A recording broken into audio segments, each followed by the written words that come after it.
अस्सलाम वालेकुम। सबसे आगे मैं बहुत खुशामदीद मैं हूँ उवैस मंगलवाला। खुदा का शुक्र है कि उसने हमें आज की सुबह देखना नसीब फरमाई और आज के प्रोग्राम का आगाज़ भी हम करते हैं एक छोटी सी काम की बात से। और ये काम की बात किसी का कॉल है, न जाने किसका कॉल है, लेकिन मुझे ये कॉल अच्छा लगा तो मैंने सोचा कि आपकी खिदमत में पेश करूँ। और ये कॉल ये है कि अगर आप खुदा के यहाँ अपनी हैसियत जानना चाहते हैं तो आप ये देखिए कि उसने आपको किस काम में लगा रखा है और किन लोगों को आपसे कनेक्ट करके रखा हुआ है। और ये आपको नज़र आ जाएगा कि आपकी वजह से कितने लोगों का फ़ायदा हो रहा है। अगर आपको ये समझ में आ जाए कि आप किस काम में लगे हुए हैं और अगर आपको ये समझ में आ जाए कि आपकी वजह से कितने लोगों का फ़ायदा हो रहा है दुनिया में, तो फिर आपको यकीनन ये एहसास हो जाएगा कि अल्लाह ताला ने आपको किस काम के लिए पैदा किया है और आपकी क्या हैसियत है। क्योंकि बाज़ औक़ात हम लोग ये समझते हैं कि हमारी तो कोई हैसियत ही नहीं है, हमें न जाने क्यों पैदा कर दिया गया है और हम इस दुनिया में क्या करने के लिए आए हैं।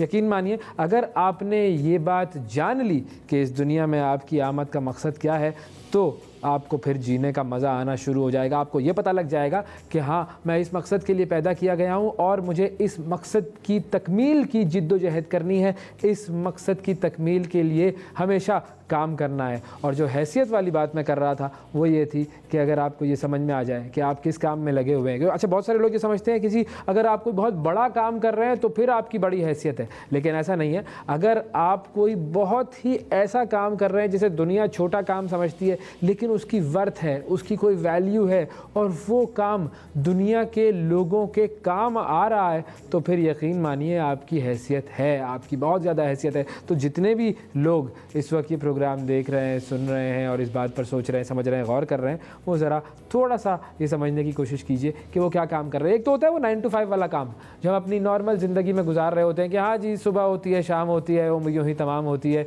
ये शेर जो है वो हमारी ज़िंदगी को सम अप कर देता है कि बस हमने सुबह से शाम कर दी और हमारी ज़िंदगी का कोई मकसद नहीं था। लेकिन अगर हर काम में मकसदियत शामिल हो जाए तो फिर उस काम का मज़ा अलग हो जाता है और उस काम का इम्पैक्ट अलग हो जाता है। तो ज़रा ये देखिए कि किस काम का क्या मकसद है और आपकी ज़िंदगी में जो काम आप कर रहे हैं उसके मकसद को आप कैसे जान सकते हैं और उस मकसद की तकमील के लिए आप कैसे काम कर सकते हैं। ये तो थी एक अच्छी सी छोटी सी काम की बात। अब ज़रा बात करते हैं कि आज के प्रोग्राम में क्या क्या है। थोड़ी सी हमने बात ज़रा शुरू में ज़रा क्रिकेट के हवाले से भी करनी है। एक ऐसे प्रोफेसर साहब से हम आपकी मुलाकात करवाएंगे कि जिन्होंने मुस्लिम दुनिया का एक बहुत बड़ा अवार्ड जीता है। उसके बाद हमने बात करनी है इमरान खान साहब, उन्होंने बड़े रिलीफ का ऐलान किया है महंगाई का। इसका मतलब ये है कि उन्होंने अब इदराक हो भी गया है और अब उन्हें पता भी चल गया है कि महंगाई हो रही है।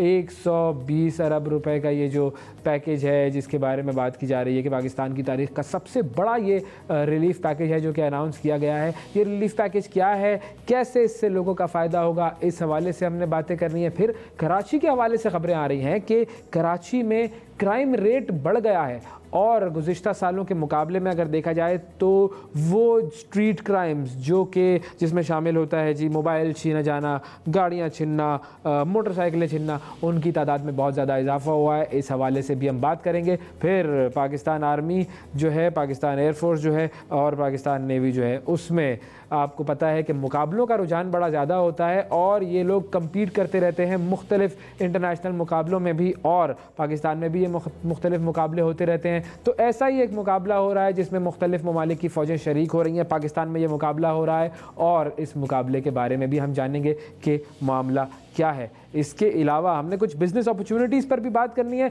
मुख्तलिफ चीज़ें हैं जो कि आज हमारी प्रोग्राम का हिस्सा होंगी और एक गोल्डन मैन से भी आपकी मुलाकात करवानी है, इस्लामाबाद का गोल्डन मैन। ये गोल्डन मैन कौन है और क्या काम करता है, इस हवाले से भी हम बात करेंगे। ये था हमारे आज के प्रोग्राम का रन डाउन। तो अब आगाज़ करते हैं हम अपने प्रोग्राम का बाकायदा आगाज़ जिसे हम कहते हैं इंट्रो स्टोरीज से। और सबसे पहली जो इंट्रो स्टोरी है हमारी वो है पाकिस्तान वर्ल्ड कप में मौजूद है, सेमीफाइनल में पहुंच चुका है। पाकिस्तानियों के लिए खुशी की बात है, लेकिन भारतीय जो शायकीन हैं वो ज़रा अजीब तज़ब्ज़ुब का शिकार हैं, अजीब परेशानी का शिकार हैं। और कल जो मैच हुआ भारत का अफ़गानिस्तान के हवाले से, ये मैच सब लोगों ने देखा। भारत ने बड़े अच्छे तरीके से, बड़े ज़बरदस्त तरीके से ये मैच जीता, लेकिन बहुत ज़्यादा सोशल मीडिया पर इस वक्त शोर हो रहा है, और वो शोर ये है कि ये मैच फिक्स था। ट्विटर पर ट्रेंड चल रहे हैं, फिक्स मैच, इंडिया को जो है वो शर्म दिलाने की कोशिश की जा रही है, और बहुत सारी वजूहात इसकी सामने आ रही है। मुझे नहीं पता आपको क्या लगता है। अगर आपको लगता है कि ये मैच फिक्स था तो आप हमारे सोशल मीडिया पेजेस पर, हमारे फेसबुक पर, हमारे इंस्टाग्राम, हमारे ट्विटर पर आप भी कमेंट करके बता सकते हैं कि ये मैच फिक्स था या नहीं था। आपको क्या लगता है? ये जो ट्रेंड्स हैं ये चल रहे हैं, लेकिन हुआ क्या है, एक वीडियो सामने आई थी और वो वीडियो थी टॉस होते हुए क्या गुफ्तगू होती है। ये वीडियो मैं आपको दिखाता हूँ, सुनिएगा इसमें बात क्या हो रही है, फिर उसके बाद ज़रा इस पर तबसरा करते हैं। जी सुनाइएगा इस वीडियो की ऑडियो, शुरू कीजिएगा इस वीडियो को।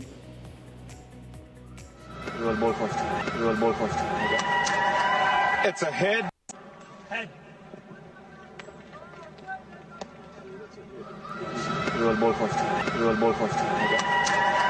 It's a head.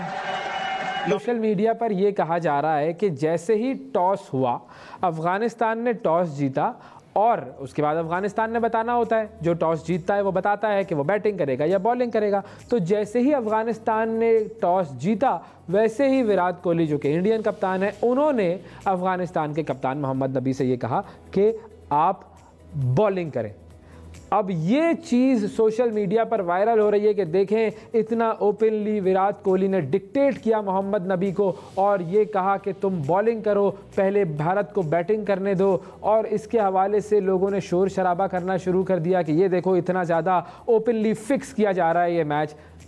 नाजरीन रिलैक्स रिलैक्स, ठंडे सांस लीजिए, पानी पीजिए। ऐसा नहीं है। ये वीडियो जिस तरीके से सोशल मीडिया पर पेश की जा रही है वैसा बिल्कुल भी नहीं है। ये आवाज़ मोहम्मद नबी की है। और बेसिकली होता ये है कि जब टॉस होता है तो जो शख्स टॉस जीतता है, जो कप्तान टॉस जीतता है, वो टॉस हारने वाले कप्तान से कहता है कि जी हम ये कर रहे हैं। तो ये मोहम्मद नबी की आवाज़ है जिसे कोहली की आवाज़ बनाकर सोशल मीडिया पर प्रोपेगेंडा किया जा रहा है। इतना ओपनली मैच फिक्सिंग नहीं होती भाई, इतना ओपनली नहीं होती। सारी दुनिया के सामने सारी दुनिया के कैमरे लगे हुए हैं और माइक्स लगे हुए हैं, और वहाँ पर रेफरी खड़ा हुआ है, एम्पायर खड़ा हुआ है, कमेंट्रेटर खड़ा हुआ है, और आप सबके सामने डिक्टेट कर रहे हो। कोहली जो है वो इतना बेवकूफ़ नहीं है कि वो ऐसे करेगा कि फ़ौरन जो है वो जैसे ही टॉस अफगानिस्तान वाले जीतेंगे तो वो उससे कहेगा कि तुम बॉलिंग कर लो। इतना ओपनली नहीं होता है भाई। अगर आपको फिक्स होने का शक भी है तो इतना ज़्यादा बेवकूफ़ाना तज्जिया ना करें कि ये देखो इतना ज़्यादा मैच ये फिक्स था। तो ऐसा कुछ भी नहीं है। अच्छा, कुछ और चीज़ें हैं जिसके ऊपर भी तबसरा चल रहा है। अब जैसे 63 रन से मैच जीतना था इंडिया ने, 63 रन का मार्जिन जो है वो ज़रूरी था ताकि उनका जो रन रेट है वो बेहतर हो सके इंडिया का और पॉजिटिव हो सके। तो इंडिया ने 66 रन से ये मैच जीता। अब इसको आप हुस्न इत्तफाक कह सकते हैं, इसको आप कैलकुलेशन कह सकते हैं, कुछ भी कह सकते हैं। इस हवाले से भी लोगों ने शोर मचाना शुरू किया, भाई ये देखो इतना कैलकुलेटेड खेले कि ये जो है वो 66 रन से जीत गए। तो भाई वैसे ये बात, मतलब आप अपने ज़रा दिल से पूछिए, दिल पे हाथ रख के पूछिए अपने आप से कि क्या इंडिया की टीम इस दुनिया की बेहतरीन टीमों में शुमार नहीं होता? उसका क्या होता है, बहुत अच्छी टीम है, बड़ी ज़बरदस्त टीम है। तो ये अच्छी कैलकुलेशन ज़रूर हो सकती है। मैच फिक्स करना जो है वो थोड़ा सा इस पर भी ज़रा मामला। हाँ, एक और चीज़ है जिसके हवाले से बात की जा रही है कि अफ़गानिस्तान ने अपना मैच स्कॉटलैंड से खेला तो पहले बैटिंग की, पाकिस्तान से खेला तो पहले बैटिंग की, नमीबिया से खेला तो पहले बैटिंग की। इंडिया से मैच जब खेला तो फिर अफगानिस्तान वालों को क्या ये चीज़ सूझ रही थी कि उन्होंने पहले बॉलिंग कर ली। अब ये ज़रा चीज़ ऐसी है कि जिसके ऊपर थोड़ा सा आप शक कर सकते हैं। अच्छा, जो मैच फिक्सिंग के मामलात होते हैं ना, वो पसे पर्दा तय होते हैं, पीछे तय होते हैं। इतनी आसानी से नहीं तय होते जितना आसानी से हम लोग समझते हैं कि बस ये देखो ये मामला खुलकर सामने आ गया। फील्डिंग की भी वीडियोज़ आ रही हैं कि ये देखो कितनी नाकिस फील्डिंग हो रही है। लेकिन खैर ऐसा होता है, दुनिया है। और पाकिस्तानी शायकीन, आपको इससे क्या फ़र्क पड़ता है कि इंडिया मैच फिक्स कर रहा है या नहीं कर रहा? भाई आपका गेम अच्छा चल रहा है, 4 मैच आपने जीत लिए हैं, बहुत अच्छी बात है, सेमीफाइनल में पहुंच गए, वेरी गुड, ज़बरदस्त, पाकिस्तान जिंदाबाद। अब आपके पास सिर्फ और सिर्फ 2 मैचेस हैं, वो 2 मैच आपने खेलने हैं और जीतना है ये वर्ल्ड कप। एक सेमीफाइनल, एक फाइनल। अपने गेम पर फोकस कीजिए, अपनी टीम की तरफ तवज्जो दीजिए और इंशाल्लाह पाकिस्तान जो है वो इसमें अच्छी बेहतरीन कारकर्दगी दिखा चुका है, तो उसके लिए अच्छी दुआ कीजिए। ये थी जी हमारी पहली स्टोरी क्रिकेट की दुनिया से। लेकिन क्रिकेट की ही बात को ज़रा आगे बढ़ाते हैं। और इंडियंस के इस वक्त ऊपर जितना प्रेशर है वो हो आप अंदाज़ा नहीं लगा सकते कि इस वक्त इंडिया वालों पर कितना प्रेशर है, और ख़ासतौर पर इंडिया की जो क्रिकेट टीम है उस पर कितना प्रेशर है। लेकिन इस दौरान एक ऐसा वाक़या हुआ उसको सुनकर कम से कम मेरा सर तो शर्म से झुक गया था। और ये इसलिए नहीं था कि इस वाक़े में पाकिस्तान इन्वॉल्व था या पाकिस्तान को इन्वॉल्व किया जा रहा था, ये वाक़या था किसी की बेटी के मुताल्लिक। और ज़ाहिर है जब बेटी की बात आती है ना, तो हम सब के लिए, चाहे वो किसी की भी बेटी हो, वो बराबर होती है। हम सब बेटियों की इज़्ज़त करने वाले लोग हैं और हम सब बच्चियों से मोहब्बत करने वाले, उन पर शफ़क़त करने वाले लोग हैं। Virat Kohli Indian captain, great player, हम सब जानते हैं। क्रिकेट जो समझने वाले, क्रिकेट देखने वाले लोग हैं, वो सब ये बात जानते हैं कि वो बहुत ज़बरदस्त, बहुत आला प्लेयर है। लेकिन जो परफॉर्मेंस रही इंडिया की, उसके बाद इंडियंस की तरफ से जिस तरह की धमकियां और जिस तरह के एक्सट्रीमिज़म का मुजाहरा किया गया इंडियन टीम के ख़िलाफ़, उसमें एक वाक़या हुआ जो कि बहुत ही गलत वाक़या था और बहुत ही बुरा वाक़या था। विराट कोहली और अनुष्का शर्मा की जो बेटी, जो कि 10 या 9-10 महीने की वो बच्ची है, कमिला उसका नाम है गालिबन, और उसको रेप की धमकियां दी गई। शर्म की बात है, ये शर्म की बात है कि एक 10 महीने की बच्ची को सोशल मीडिया पर इस तरीके से धमकियां दी जा रही हो। और इसके हवाले से प्रोपेगेंडा ये किया जा रहा था कि ये पाकिस्तानी शायकीन ने दिए। भाई पाकिस्तानी शायकीन का क्या वास्ता, पाकिस्तानी शायकीन का क्या वास्ता कि अगर कोहली जो है वो अच्छा नहीं खेल रहा या इंडिया की टीम अच्छा नहीं खेल रही। ऑल्ट न्यूज़ इंडिया की न्यूज़ का एक इदारा है, उन्होंने फिर इसके ऊपर तहकीक की और उन्होंने ये बात का पता लगाया कि ये असल में धमकियाँ आई कहाँ से थी। वो अकाउंट जो है जिस पर से ये धमकियाँ इनिशिएट हुई थी, वो तो हो चुका है डिलीट। और ये अकाउंट था एक तेलुगु बोलने वाले राइट विंग एक्सट्रीमिस्ट का। इतना ज़्यादा एक्सट्रीमिज़म बढ़ चुका है कि किसी की बच्चियों के हवाले से इस तरह की धमकियां दी जा रही है। शर्म आनी चाहिए उन लोगों को, उन एक्सट्रीमिस्ट को जो कि इस तरह की हरकतें कर रहे हैं। और ऑल्ट न्यूज़ ने जो है वो जब इस अकाउंट का पता लगाया, डिटेल्स पता लगाई, तो पता ये चला कि जी वो जो अकाउंट था उसके ऊपर एक पिक्चर थी, जो उसका जो प्रोफाइल पिक्चर होती है उसके ऊपर एक खातून की तस्वीर थी जिसने पाकिस्तान की जर्सी पहनी हुई थी। तो इस वजह से बहुत सारे लोगों ने यह मशहूर कर दिया कि देखो पाकिस्तान की तरफ से इस तरह की हरकतें हो रही हैं। ना, पाकिस्तानी जो है वो बेटियों की इज्जत करने वाले लोग हैं। और वहाँ पर जो इंडिया में जो एक्सट्रीमिस्ट हैं उन्होंने ये हरकत की, ये बात अब सामने आ गई। तो अल्लाह ताला सबकी बेटियों की हिफाजत करे, वो चाहे किसी भी मज़हब से, किसी भी रंग से, किसी भी नस्ल से, किसी भी ज़ात से ताल्लुक़ रखने वाले लोग हैं, उनके बच्चों की और उनकी हिफाजत करें। इन एक्सट्रीमिस्ट से अल्लाह ताला हम सबको बचाए, सबको बचाए। और पाकिस्तान की मैं बात बताता हूँ, अगली जो स्टोरी है वो पाकिस्तान की स्टोरी है। पाकिस्तान के बड़े ज़बरदस्त खिलाड़ी आसिफ अली, जिनके छक्कों ने धूम मचा दी है और एक ओवर में 4 छक्के मार के उन्होंने हिला दिया अफ़गानिस्तान की टीम को। इससे पहले भी भारत के मैच में भी, तमाम भारत के बाद जो पाकिस्तान का न्यूजीलैंड से मैच हुआ था उसमें भी बड़े ज़बरदस्त उन्होंने कारकर्दगी का मुजाहरा किया। अब आसिफ अली साहब की बेटी 18 महीने की, उसका नाम था नूर फातिमा, और कैंसर की वजह से उसका इंतकाल हो गया था। और ज़ाहिर है जब ये वाक़या पेश आया था तो सारी कौम ने अफसोस का इज़हार किया था, क्रिकेट फ्रेटर्निटी ने अफसोस का इज़हार किया था, सब लोगों ने जो है वो इज़हार अफसोस किया, दुआएं की उस बच्ची के लिए। सारे क्रिकेटर्स उसमें शामिल थे और उसमें पाकिस्तानी क्रिकेटर्स भी शामिल थे और गैर मुल्की क्रिकेटर्स भी शामिल थे, उसमें गैर मुल्की कोचेज़ भी शामिल थे। वो तमाम लोग जिनका क्रिकेट से वास्ता है, वो सब लोग उस गम में शरीक थे, आसिफ अली के गम में शरीक थे, और सब ने उनके लिए दुआएं की और उस बच्ची के लिए दुआएं की। और अब आसिफ अली ने यह कहा है कि पाकिस्तान की टीम ने यह तय किया है कि अगर पाकिस्तान वर्ल्ड कप जीतता है, इंशाल्लाह अगर पाकिस्तान वर्ल्ड कप जीतता है तो आसिफ अली की बेटी को डेडिकेट किया जाएगा। ये है बेटियों की वो इज़्ज़त जो कि पाकिस्तानी कौम करती है। तो हमारी भी दुआ है अल्लाह ताला जो है वो आसिफ अली को और उनकी फ़ैमिली को सब्र भी अता फ़रमाए और उनकी बेटी से इंशाअल्लाह ताला जन्नत में उनकी मुलाकात भी करवाए, और पाकिस्तान इंशाअल्लाह वर्ल्ड कप जीते भी और वो उस बेटी को नूर फातिमा को डेडिकेट किया जाए।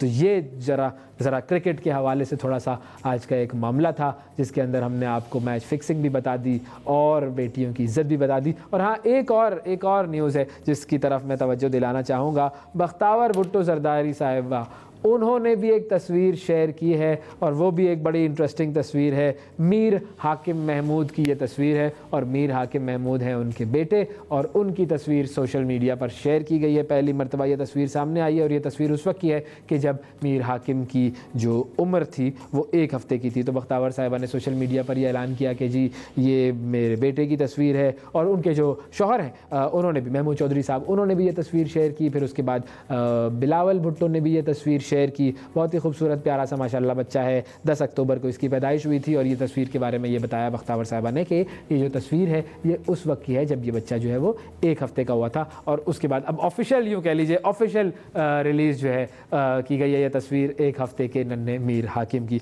नाम बड़ा इंटरेस्टिंग रखा है। नाम के हवाले से उन्होंने कहा कि जी हमारे जो अंकल थे मीर, उनके नाम से, और फिर हमारे जो हाकिम अली जरदारी साहब जो कि जरदारी साहब के वालिद, उनके हवाले से इन दोनों नामों का एक कॉम्बिनेशन बनाकर मीर हाकिम रखा गया है ये नाम। और माशाल्लाह अच्छा नाम, अच्छा बच्चा, और दुआएं भी उसके लिए, और बख्तावर साहिबा ने भी बहुत सारी दुआएं जो हैं वो ट्वीट की हैं। और नाम बस इंटरेस्टिंग है, हाकिम, बस हाकिम, वाह क्या बात है। अच्छा जी, एक और वीडियो आपको दिखाते हैं, और ये वीडियो जो है वो भी बड़ी एक इंटरेस्टिंग वीडियो है। और इस वीडियो में आपको नज़र आएगा एक हाजिर दिमागी का मुजाहिरा, और ये हाजिर दिमागी का मुजाहिरा किया गया है एक बस ड्राइवर की जानिब से। और ये बस ड्राइवर जो है उसकी जानिब से मुजाहिरा कहाँ हुआ है? चीन का सूबा है गुआंगडोंग और वहाँ का शहर है गुआंगजू। वहाँ पर यह वाक़या पेश आया। एक बस ड्राइवर बस चलाते हुए जा रहा था और उसने देखा कि एक माँ अपने बच्चे के साथ ख़ुदकुशी करने लगी है और पुल से छलांग लगा रही है पानी में। तो उसने फ़ौरन अपनी बस रोकी और दौड़ते हुए दौड़ते हुए वो गया और उस खातून को और उस बच्चे को पकड़कर उसने बचाया, ख़ुदकुशी ना करने दी उनको और छलांग ना लगाने दी। तो ये एक वाक़या पेश आया जिसकी वीडियो सोशल मीडिया पर इस वक्त गर्दिश कर रही है, तो हमने सोचा कि ये वीडियो आपको दिखाई जाए। और ये देखिए हाजिर दिमागी बड़े बड़े लोगों को जो है वो क्या बात हीरो बना देती है। और ये जो वाक़या है, मुझे नहीं पता क्या क्या हालात थे इस खातून के और इस बच्चे के कि ये ख़ुदकुशी पर मजबूर हुए, लेकिन इस ड्राइवर की हाजिर दिमागी ने कमाल कर दिया। तो ये तो थी नाजरीन आज की स्टोरीज़। वक्फ़ा लेते हैं, वक्फ़े के बाद दोबारा हाजिर होते हैं। Stay with us.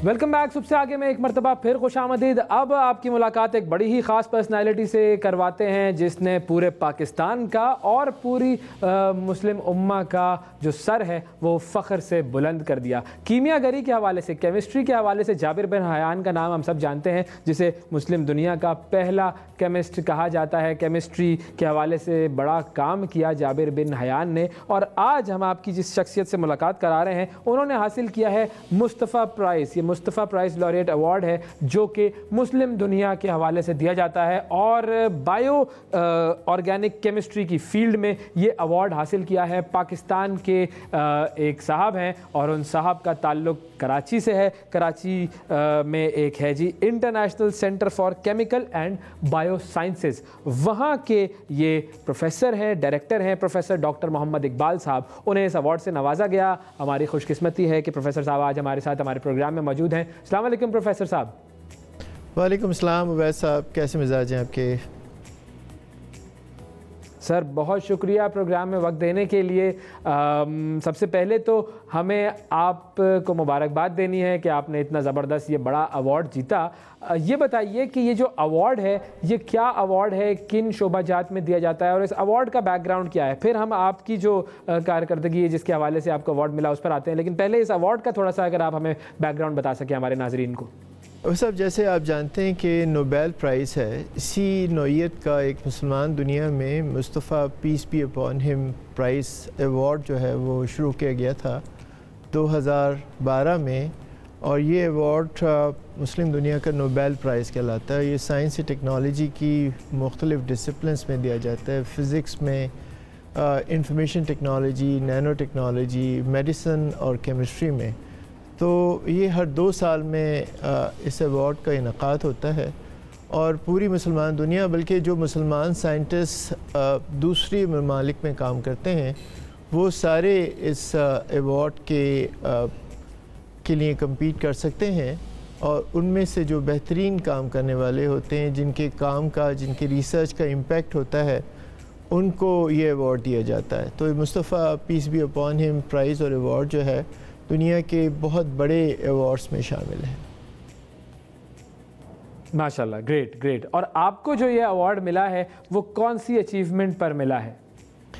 देखिए, जब मैं अमेरिका से वापस आया 1989 में तो मैंने केमिस्ट्री की फील्ड में, बायो ऑर्गेनिक केमिस्ट्री की फील्ड में काम करना शुरू किया। अभी समझ लीजिए कि केमिस्ट्री ऑफ लाइफ वो बुनियादी तौर पे इस फील्ड का मतलब यह है कि जो नेचर में, कुदरत में अल्लाह रब्बुल इज़्ज़त ने मुख्तलिफ़ मॉलिक्यूल्स रखे हैं प्लांट्स में, माइक्रो ऑर्गेनिज़म्स में, उन मॉलिक्यूल्स की इफ़ादियत को मालूम किया जाए और ये मालूम किया जाए कि वो क्या मेडिसिन के तौर पे इस्तेमाल हो सकते हैं। क्योंकि तारीख़ ये बताती है कि जो अक्सर अमराज़ के इलाज हैं वो नेचर से आए हैं। तो ये काम को 3 दहाइयों पे, 30 साल पे मुहित है और इस पूरे प्रोसेस में हमने मुख्तलिफ़ मेडिसिनल प्लांट से ऐसे कंपाउंड निकाले जो आज मुख्तलिफ़ मेडिसिन के तौर पे डेवलप हो रहे हैं और ये इंटरनेशनली रिकगनाइज हैं, इंटरनेशनली पेटेंटेड है। सही। अच्छा, और ये भी बताइए कि जो आपका ये जो इदारा है, international Centre for Chemical and bio sciences, ये इदारा क्या काम करता है? ये जो डेवलपिंग वर्ल्ड है, तरक्की पजीर ममालिक में तहकीक के सबसे बड़े इदारों में शामिल होता है। इसको ट्रिपल रिकग्निशन है, यूनेस्को सेंटर ऑफ एक्सलेंस है, WHO सेंटर है, ऑर्गेनाइजेशन ऑफ इस्लामिक कोऑपरेशन का सेंटर है और इन्हें 2 बड़े फिलंथ्रोपिक ऑर्गेनाइजेशन है, हुसैन इब्राहिम जमाल फाउंडेशन और डॉक्टर पंजवानी ट्रस्ट, उन्होंने बनाया था 1966 में। प्रोफेसर सलीम अज़मा सिद्दीकी इसके पहले डायरेक्टर थे। फिर हमारे उस्ताद मोहतरम प्रोफेसर डॉक्टर अताउर रहमान ने इस इदारे को सर्व किया कोई 2 दहाइयों तक।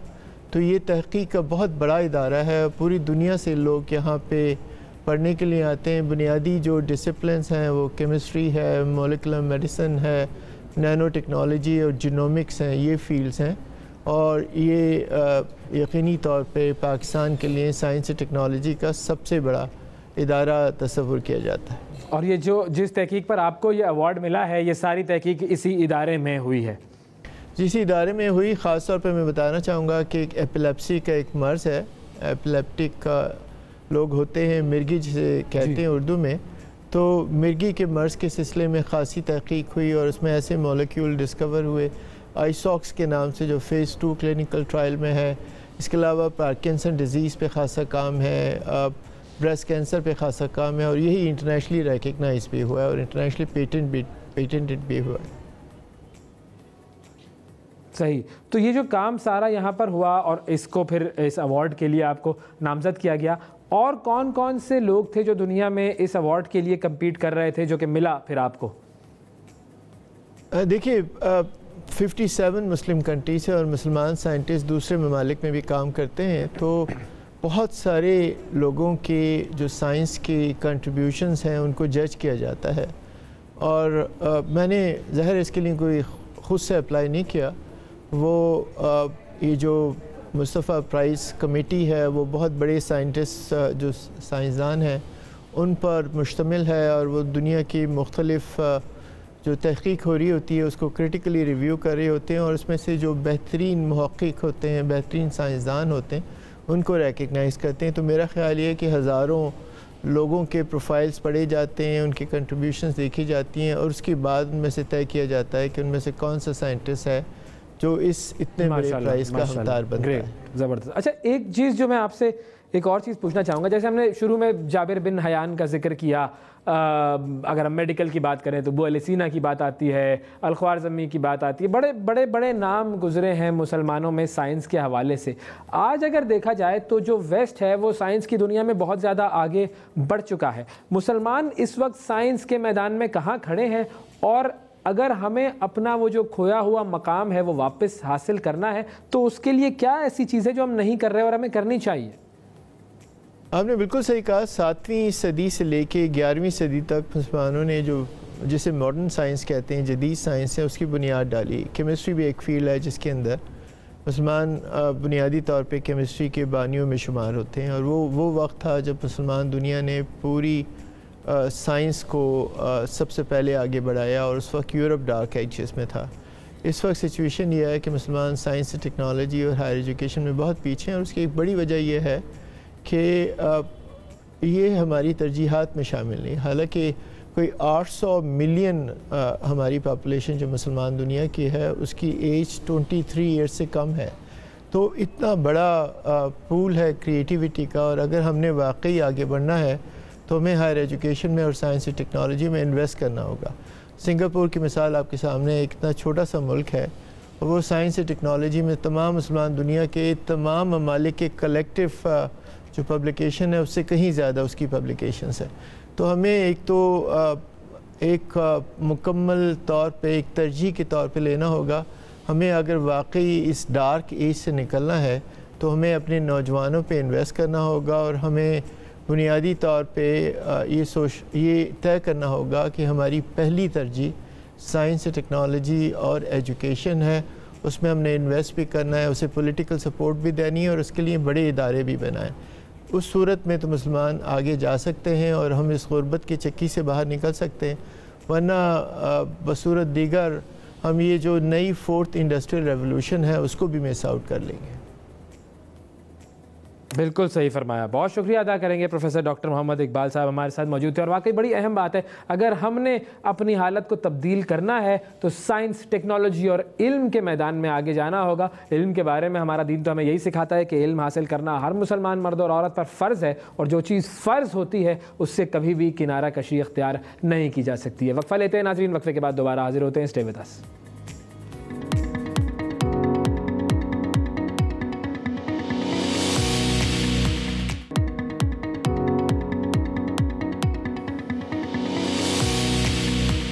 Welcome back. सबसे आगे में एक मरतबा फिर खुशामदीद। अब ज़रा बात करते हैं इमरान खान साहब की तकरीर की। इमरान खान साहब ने 120 अरब रुपए के रिलीफ पैकेज का ऐलान किया है आवाम के लिए।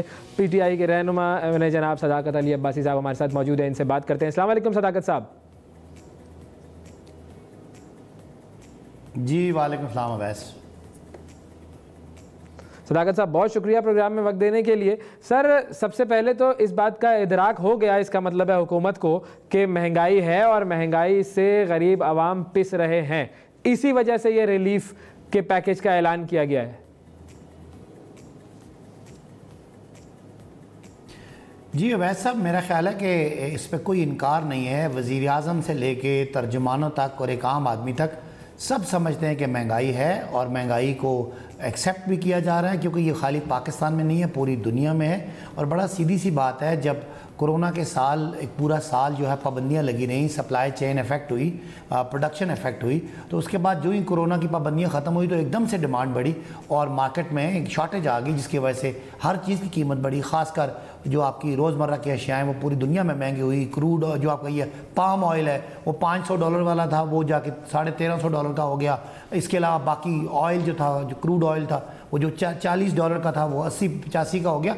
इस तरह तमाम एनर्जी की और खाने पीने की चीज़ों का इन्फ्लेशन पूरी दुनिया में आया, और उसका एहसास करते हुए पाकिस्तान की जो 60% आबादी है, 12 से 13 करोड़ लोग हैं, उनके लिए एक रिलीफ का पैकेज जिनमें उनको आटा, घी, दालें 30% सस्ती मिलेंगी, और उसमें वो अमीर आदमी को वो सब्सिडी का इम्पैक्ट नहीं जाएगा। ये टारगेटेड सब्सिडी है जो एक बड़े सर्वे करने के बाद, एक इनकम प्रोफाइलिंग के बाद इसको आज लागू किया जा रहा है। और ये आप देखेंगे कि पाकिस्तान में पहली दफ़ा ऐसा हुआ है कि आपके पास इनकम प्रोफाइलिंग भी है और सब्सिडी जो है वो सिर्फ उसको जा रही है जिसको ज़रूरत है।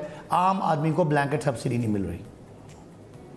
सही, चलिए ये तो एक बड़ी इंपॉर्टेंट बात है कि हमारे पास इस वक्त डेटा भी है उन लोगों का जिन्हें सब्सिडी की ज़रूरत है, हमारे पास सब्सिडी प्रोवाइड करने का मैकेनिज्म भी है। लेकिन अगर हम बात करें नंबर्स की, फिगर्स की, वॉल्यूम की, तो 120 अरब रुपए ये जब 2 करोड़ ख़ानदानों में चले मिसाल के तौर पर अगर बटेंगे तो ये चंद हज़ार रुपए होंगे। इसका इम्पैक्ट क्या होगा? देखिए वैसे ये मैंने भी वो जो ट्वीट आपने देखा, मैंने भी वो देखा, इस तरह होता नहीं है। वैसे अगर मैं ये बात मुनासिब तो नहीं है करनी, लेकिन मैं कर दूं, अगर पेट्रोल अगर 5 रुपये या 10 रुपये महंगा हो जाता है तो एक मोटरसाइकिल वाला दिन में 2 लीटर पेट्रोल इस्तेमाल करता है, दिन में उसके 20 रुपये फालतू लगते हैं, लेकिन कितना उसका इम्पैक्ट आता है, कितना उसका शोर शराबा आता है। क्योंकि वो इसी तरह अगर चीनी महंगी होती है तो महीने में एक ख़ानदान, चले मैं कहता हूँ 5 किलो चीनी इस्तेमाल करता होगा, तो 5 किलो चीनी अगर 20 रुपये चीनी किलो महंगी हो तो 100 रुपये का इम्पैक्ट है, रोज़ के 3 रुपये। इस तरह होता नहीं है। होता यह है कि आपकी 2 करोड़ ख़ानदानों को ये सब, जितना वो दाल, चीनी, आटा खाएंगे रूटीन के मुताबिक, उनको सस्ती मिलेगी। पैसों की बात नहीं है, उनको सस्ती मिलेगी और सब्सिडी की अगर अमाउंट बढ़ती है तो वो बढ़ा दी जाएगी। इस तरह जिस तरह आप कर रहे हैं इस तरह ये किया नहीं जाता, बिकॉज वो एक ख़ानदान के हिसाब से सब्सिडी मिलती है। और मैं आपको दोबारा बता रहा हूँ, अगर आप मुझे कहेंगे तो मिसाल के तौर पर मैं बताता हूँ कितनी महंगाई है, 9.2%। अब इसका मतलब है कि जो 10,000 का आप सौदा लेके आते थे अब वो 10,900 रुपये का आएगा। ये नहीं, इतनी नहीं कि 10,000 वाला सौदा जो है वो कोई 20,000 का आ रहा है, लेकिन इम्पैक्ट उसका बड़ा होता है। तो ये 9.2% महंगाई है और सब्सिडी कितनी आ रही है, 30%। और जो मेन चीज़ें हैं जो हर आदमी ख़रीदता है उस पर 30% का मतलब है कि हमें ज़्यादा इसमें इसका इम्पैक्ट आएगा और सब्सिडी की अमाउंट बढ़ भी सकती है। अगर इसकी जो क्वांटिटी है वो ज़्यादा कोई ख़रीदेगा तो उसको ज़्यादा भी मिलेगी। ये अंदाज़ा होता है 120 अरब का। अच्छा, अब ये बात जो कैलकुलेशन वाली है ना, ये मैंने नहीं की थी, ये तो बिलावल साहब ने किया। बिलावल साहब कहते हैं कि जी ये तो जो रिलीफ पैकेज है ये एक मजाक है, क्योंकि 30% रिलीफ दी जा रही है और इसका कोई फ़ायदा नहीं होगा आवाम को। देखिए, अब आप सोचें ना, ये कोई कहे कि अगर कोई एक दाल है 200 रुपये किलो और वो अगर 30% कम करें तो वो 140 रुपये किलो हो जाएगी, तो कौन कम अकल ये कहेगा कि एक गरीब आदमी के लिए अगर उसके लिए 60 रुपये बचते हैं तो वो वैल्यूएबल नहीं है। या अगर आटा 30 रुपये सस्ता है और घी जो है बहुत ज़्यादा महंगा है, अगर वो 30% सस्ता मिलेगा तो महंगाई 9% है और चीज़ें सस्ती 30% हो रही हैं और बिलावल साहब को इसका फ़ायदा नज़र नहीं आ रहा। बिलावल साहब को चाहिए कि वो सिंध के इलाकों में महंगाई का जो है वो जवाब दें, क्योंकि सिंध में उनकी हुकूमत है और वो गंदम का रिलीज़ नहीं कर रहे। आटा सिंध में ज़्यादा महंगा है, चीनी ज़्यादा महंगी है, तो वो उसका जवाब दें बजाय कि वो ऐसे ही खुश हो रहे हैं और तालियां बजा रहे हैं महंगाई पे। महंगाई है और हकीकत है, लेकिन ये भी हकीकत है कि बिलावल साहब और नवाज शरीफ साहब ने, बिलावल साहब और मरियम साहब के अब्बू ने इस मुल्क को दोनों हाथों से लूटा है। इसीलिए पाकिस्तान आज गरीब है, इसीलिए इदारों के खसारे हैं, इसीलिए हम बड़े कर्जों में। तो ये भी हकीकत है। एक और हकीकत ये भी है, मशवरा दिया कि आप महंगाई का शोर करने की बजाय अपने अब्बा जी की आधी रकम वापस ले आए, आधा पैसा वापस ले आए, तो महंगाई खुद ही कम हो जाएगी। अच्छा सर, ये आधी रकम वापस वो तो नहीं लाएंगे ना, ये तो आप लोगों ने वादा किया था कि हम लेकर आएंगे वो रकम वापस। अब इमरान खान साहब कह रहे हैं कि जी वो लोग खुद वापस कर दें, तो ऐसा तो नहीं होगा, खुद कोई वापस नहीं करेगा। नहीं, ये उनकी बात का जवाब है। जब वो महंगाई के लिए निकलते हैं तो अगर 3 अरब डॉलर हमें सऊदी अरब ने मदद दी है तो 3 अरब डॉलर से आपको पता है 4-5 रुपए डॉलर सस्ता हो गया। अगर बिलावल साहब अपने वालिद साहब के को 8-10 अरब डॉलर वापस ला के पाकिस्तान में ही रख दें, जो यहाँ से मनी लॉन्डर करके लेकर गए, तो आप देखिएगा डॉलर और सस्ता हो जाएगा और महंगाई और कम हो जाएगी। तो हम ये नहीं कहते कि हम अपने वादे से फिर रहे हैं, लेकिन हम उनको उनकी ज़ुबान में जवाब दे रहे हैं कि आपको अगर महंगाई का मसला है और महंगाई ठीक करना चाहते हैं तो बड़ा आसान हल है, पैसे आप वापस ले आएं तो पाकिस्तान में चीज़ें सस्ती हो जाएंगी। ये उनको उनकी बात का जवाब है, महंगाई का मसला हल हो जाएगा। अच्छा, एक और चीज़, हमने तो 30% सस्ता कर दिया। हाँ, ये जो महंगाई वाला मामला है ये हल हो ना सका, यूं हम कहें कि वो जो एक इकोनॉमिक कोऑर्डिनेशन कमेटी थी वो भी ना हल कर सकी, जो आपके जो वज़ीर ख़जाना है वो भी हल ना करें। मतलब रिलीफ देकर हमें ये मसाइल हल करने पड़ रहे हैं। और रिलीफ का मतलब ये है कि ज़ाहिर है ये पैसा जो है वो टैक्स कलेक्शन के हिसाब से आएगा। टैक्स कलेक्शन बेहतर हुई है, लेकिन जो इकोनॉमिक मैनेजमेंट है हमारी उसके ऊपर बड़े सवाल हैं। देखिए, ये दुनिया एक ग्लोबल विलेज बन गया है। जिस तरह कोरोना चाइना से निकला था और दुनिया का कोई मुल्क कोरोना से बच नहीं सका सारी पाबंदियों के बावजूद, इसी तरह महंगाई एक इंटरनेशनल फिनोमेना है। जब क्रूड ऑयल महंगा होगा, पाम ऑयल महंगा होगा, एनर्जी महंगी होगी, LNG महंगी होगी, तो उसका इम्पैक्ट मोर और लेस पूरी दुनिया में जाएगा।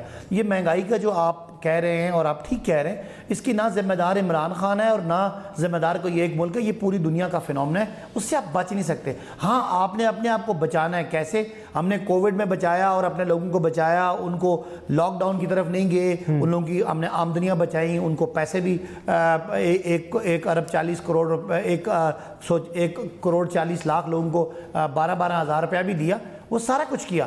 लेकिन अब अगर आप ये समझें कि इमरान खान साहब बटन दबाएंगे तो दुनिया में कीमतें कम हो जाएंगी, तो ये तो नहीं हो सकता। लेकिन अपने गरीबों को बचाना और आइंदा ऐसी पॉलिसीज देना कि आने वाले टाइम में महंगाई की शरह को कम किया जाए। महंगाई चीजें तो कीमतें तो बढ़ती है, बचपन फाइनली सर एक आखिरी चीज मैं पूछना चाहूंगा, वो ज्यादा आखिरी चीज ये है और गरीब तरीन लोगों को उसमें से बचाया जा रहा है। अच्छा, अब गरीब तरीन लोगों को तो ये रिलीफ पैकेज मिल जाएगा, अमीर तरीन लोग नहीं ले सकेंगे, मिडिल क्लास का क्या होगा? अच्छा अवैस, जब मार्केट में एक ख़ास कम्युनिटी को चीज़ें सस्ती मिलेंगी ना, तो यकीन माने कि इससे इन्फ्लेशन भी नीचे आएगा। जब मिसाल के तौर पे घी और दालें और आटा एक ख़ास स्टोर से 30% सस्ता मिलेगा, तो जो महंगा बेच रहे हैं उन पर खुद ही दबाव पड़ जाएगा और मार्केट में ट्रेंड नीचे आता है। सब्सिडी देने से ना सिर्फ जो डायरेक्ट सब्सिडी वाले हैं उनका फ़ायदा होगा, बल्कि मार्केट में जो मुनाफाखोर हैं वो भी डिस्करेज होंगे और ओवरऑल ट्रेंड रुकता है। ये एक इंटरनेशनल प्रैक्टिस है कि अगर आप टारगेटेड सब्सिडी भी देंगे तो उससे ट्रेंड जो है ना, वो इन्फ्लेशन का ट्रेंड, महंगाई का ट्रेंड, अफरात-ए-ज़र का ट्रेंड रुकता है। तो ये आप देखेंगे कि इससे ना सिर्फ उन मिडिल क्लास को भी फायदा होगा, बल्कि मिडिल क्लास के लिए भी इसका इम्पैक्ट आएगा। और ओवरऑल हम कोशिश कर रहे हैं कि पॉलिसी के जरिए इस महंगाई को ओवरऑल नीचे लेके आएँ। थैंक यू सर, बहुत शुक्रिया अदा करेंगे। सदाकत अली अब्बासी साहब हमारे साथ मौजूद थे और रिलीफ पैकेज के हवाले से, महंगाई के हवाले से बात हो रही थी। वक्फा लेते हैं नाजरीन, वक्फे के बाद दोबारा हाजिर होते हैं। Stay with us.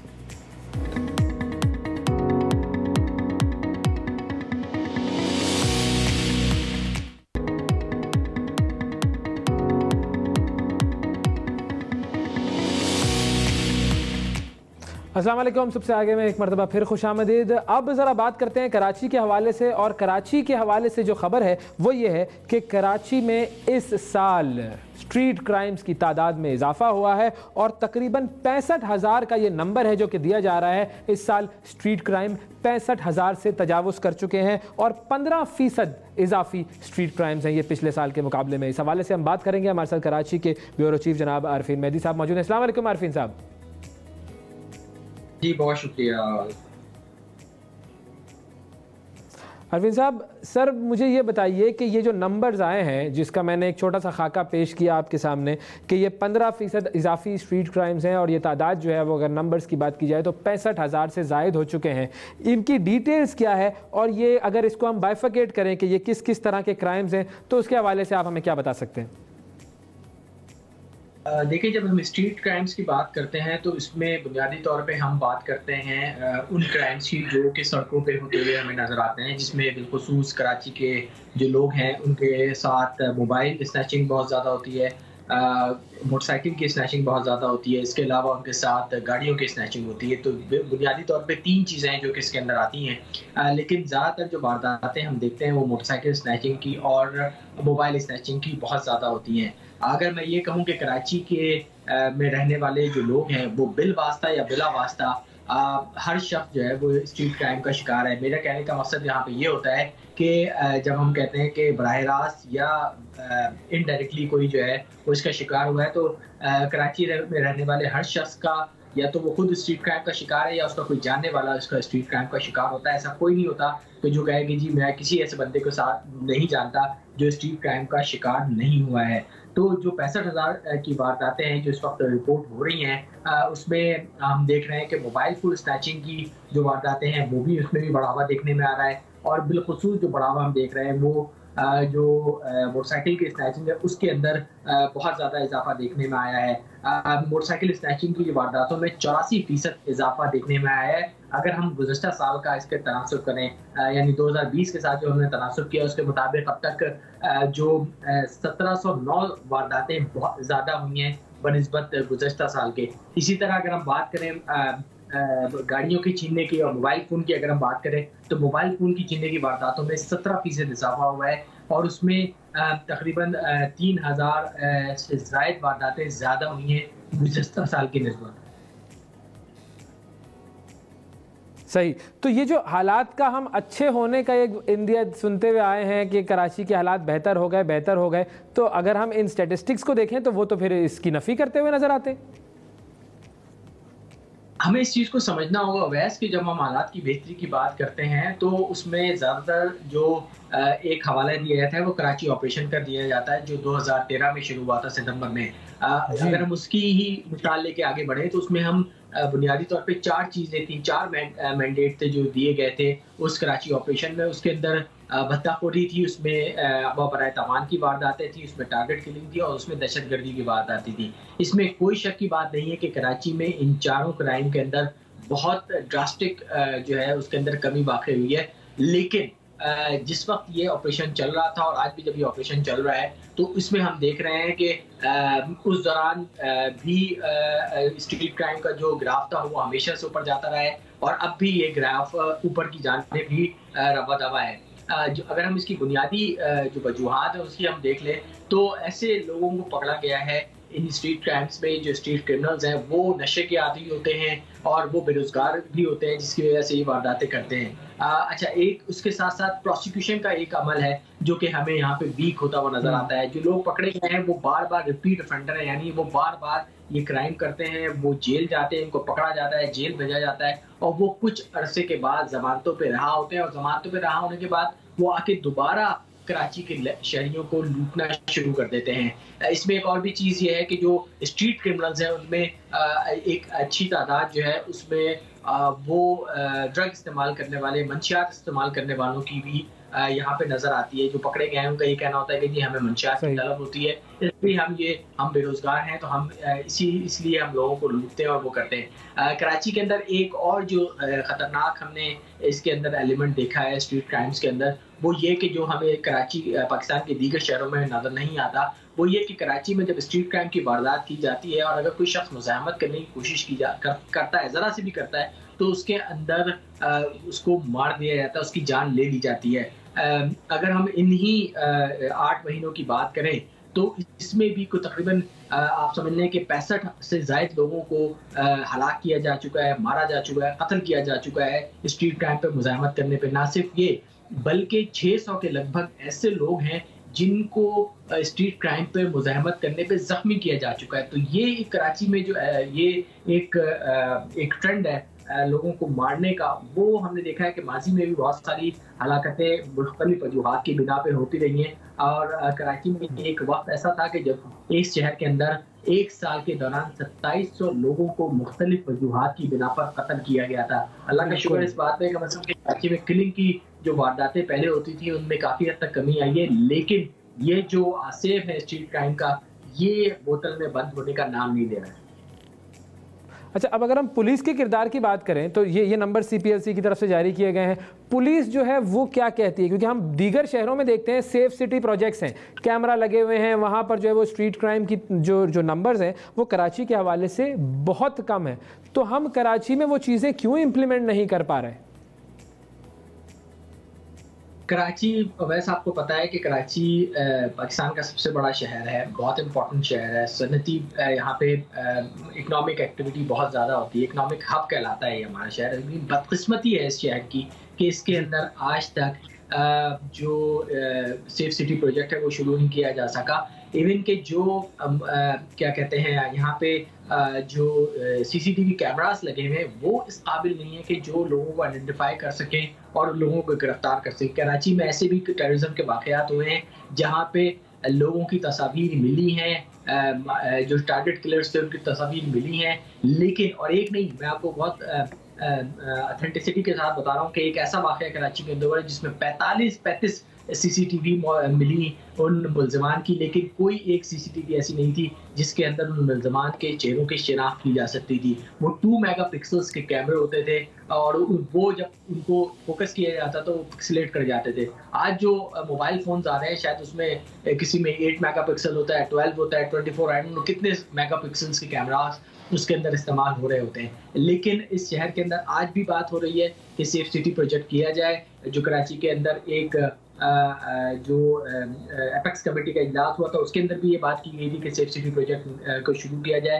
पहले उसकी लागत जो है वो 30 अरब रुपए थी, अब उसकी लागत कहा जा रहा है कि 23 अरब रुपए, उसकी कुछ कमी वाक़ई हुई है, लेकिन ये प्रोजेक्ट अभी तक शुरू नहीं किया जा सका। Safe city project safe city authority कायम करने की बात की जा रही थी, उसके ऊपर भी अभी तक बातचीत हो रही है। इसके अलावा अगर हम बात करें तो एपेक्स कमेटी के अंदर जो स्ट्रीट क्राइम की स्पेशल कोर्ट्स कायम करने की बातचीत की गई थी, वो भी हमें अभी ग्राउंड पे होती हुई नजर नहीं आ रही हैं। और जैसे कि मैंने आपको एक और बात कही थी कि प्रोसिक्यूशन का अमल यहाँ पे बहुत ज़्यादा वीक होता है। एक तो लोग क्योंकि उनका इस तमाम जो मामलात हैं इसके ऊपर लोग कराची के खासतौर पर रहने वाले जो लोग हैं वो अवॉइड करते हैं। थाना कचहरी में आप पता है कि लंबी लंबी डेट्स पड़ती हैं और वो इतना वक्त नहीं होता किसी के पास कि वो बार बार जाए और उसके ऊपर वो वहाँ पे कोर्ट में जाके पेश हो, और जो कोर्ट में जो तारीखें पड़ती हैं इंतजार भी करना पड़ता है। तो एक तो प्रोसिक्यूशन का बहुत अमल है, जो एक किसी भी अगर आप प्रोसिक्यूट करना शुरू करेंगे लोगों को तो उससे एक बहुत बड़ा आवाज़ फ़र्क पड़ता है। लेकिन हमने देखा जो तफ्तीशकार हैं उनकी इतनी काबिलियत भी नहीं है कि वो इस तमाम मामले को हैंडल कर सकें और लोगों को सजाएं दिलवा सकें। तो प्रोसिक्यूशन का जो अमल है और जो प्रोसिक्यूशन का रेट है वो बहुत ही नाक़िस है, बहुत ही कम है। और जब तक कि हम प्रोसिक्यूशन के अमल को मजबूत नहीं बनाएंगे, लोगों को सज़ा नहीं दिलवाएंगे, ये चीज़ कभी भी बेहतर नहीं हो सकती है। जैसे मैंने आपसे कहा कि रिपीट ऑफेंडर्स हैं, बार बार जेल जाते हैं, बार बार वापस आते हैं और फिर वारदातें करते हैं, फिर जेल जाते हैं। तो ये सिलसिला रुकने का नाम जो है वो नहीं ले रहा। सेफ सिटी जैसे प्रोजेक्ट की बात हो रही है। इसके अलावा एक और, अब अगर हम इसके कंट्रोल की या इसके तदारुक की बात करें, जो नंबर्स हमारे पास आए हैं तो वो नंबर्स जो है वो किसी तरीके से सिंध हुकूमत की आंखें खोल पाएंगे, जिन्होंने इस शहर के ऊपर गुज़िश्ता कोई 13 साल से हुक्मरानी की ही है, और अब क्या वो इसके ऊपर कुछ सीरियसली सोचने की पोजीशन में आएंगे या मामला वैसे ही चलता रहेगा जैसे चल रहा है?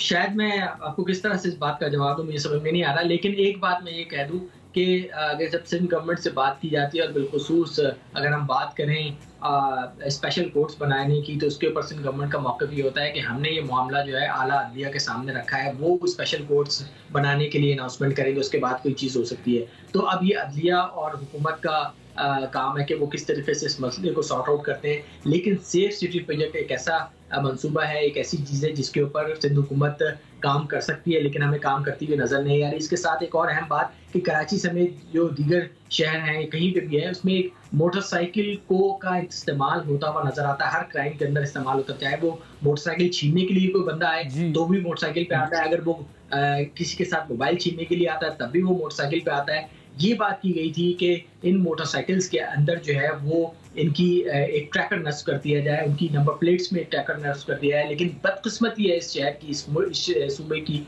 कि अभी तक इसके ऊपर भी अमल नहीं किया जा सका। इवन के नंबर प्लेट्स अब तक डिज़ाइन हो रही है, कराची के अंदर येलो कलर की नंबर प्लेट्स इस्तेमाल होती हैं, आपको पता है। उसके ऊपर बात की जा रही थी, एक डिज़ाइन की गई नंबर प्लेट, उसके टेंडर आज तक नहीं हो सके हैं, या टेंडर हुए तो अभी तक मिल नहीं सके हैं, और कई महीने गुजर जाते थे कि कराची के रहने वालों को जो नंबर प्लेट्स है वो नहीं मिल पा रही थी। तो ये यहाँ संजीदगी दिखाने की ज़रूरत है, जो हमें दिखाई देती हुई नज़र नहीं आती कि किस तरीके से कराची के अंदर लॉ एंड ऑर्डर को कंट्रोल किया जा सकता है। मैं फिर कह रहा हूँ कि जो 4 चीज़ें थी, भत्ताखोरी थी, अगवा बराए तवान था, टारगेट किलिंग थी, दहशतगर्दी की वारदातें थी, इनमें ड्रास्टिक कमी वाक़ई हुई है। लेकिन ये जो स्ट्रीट क्राइम का जो मसला है ये हल होने का नाम नहीं ले रहा, किसी सूरत कमी वाक़ई नहीं हो रही है। और इसके अंदर एक अहम बात यह है कि मुख्तलिफ औकात पे हॉट स्पॉट जो है वो CPLC की जानिब से बताए जाते हैं, यानी वो मुकामात जहाँ पे सबसे ज्यादा वो आइडेंटिफाई किए जाते हैं। बिल्कुल टाइम भी बताया जाता है कि किस औकात के अंदर होते हैं। लेकिन अभी हमने देखा है कि आज इस तरीके की कल खबरें आई है कि स्पेशल सिक्योरिटी यूनिट के कुछ लोगों को मुख्तलिफ जगहों पर तैनात किया जा रहा है। लेकिन यहाँ पे अहम बात यह है कि यही स्पेशल सिक्योरिटी यूनिट था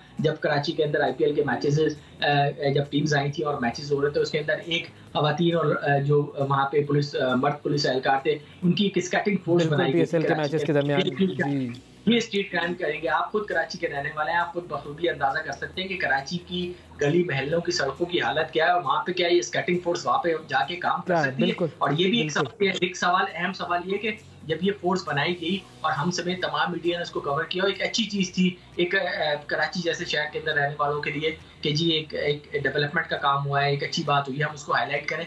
लेकिन एक सवाल ये कि क्या ये बता सकते हैं कि इस स्कैटिंग फोर्स ने आज तक कितने लोगों को, कितने स्ट्रीट क्रिमिनल्स को गिरफ्तार किया है, पकड़ने में मदद की है? मेरे ख्याल से बिल्कुल वो नंबर हमारे सामने आने चाहिए ना, कि जब हम बात करते हैं कि ये इतने क्राइम्स बढ़ गए तो वो जो गिरफ्तारियां और जो इफेक्टिवनेस है वो नंबर्स हमारे सामने आने चाहिए। मैं तो आरफीन भाई बस एक जुमला जानता हूँ, और वो जुमला सिर्फ ये है कि अगर हुकूमत कुछ करने का तहैया कर ले तो बस फिर वो कर डालती है उसको, फिर और किसी अगर मगर की चीज़ की ज़रूरत नहीं होती। अगर तहैया हो, विल हो, वो विल शायद पता नहीं वो कब जागेगी। बहुत शुक्रिया अदा करेंगे आरफीन साहब हमारे साथ मौजूद थे, कराची के ब्यूरो चीफ और कराची के स्ट्रीट क्राइम की सूरत हाल से हमें आगाह कर रहे थे। वक्फा लेते हैं नाज़रीन, वक्फे के बाद दोबारा हाजिर होते हैं।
Physical agility and combat system Lahore में तीसरे आलमी पेसेस मुकाबलों के हवाले से जानते हैं। तलहा सईद हमारे साथ मौजूद हैं। अस्सलाम वालेकुम तलहा, बताइएगा इन मुकाबलों का अहवाल क्या है?